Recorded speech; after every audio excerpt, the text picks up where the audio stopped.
Good morning. Positive for today.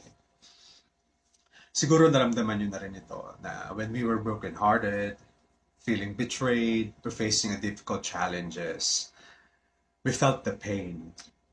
Mahirap. Pagising sa umaga or anumang gawin natin, nararamdaman natin yung sakit.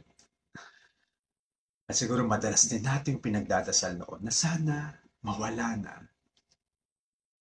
Hindi nagulat tayo one day, wala na yung pain. It's either because we get used to the pain or we learn how to use our pain to empower others, strengthen others, and to use our pain to help others overcome theirs.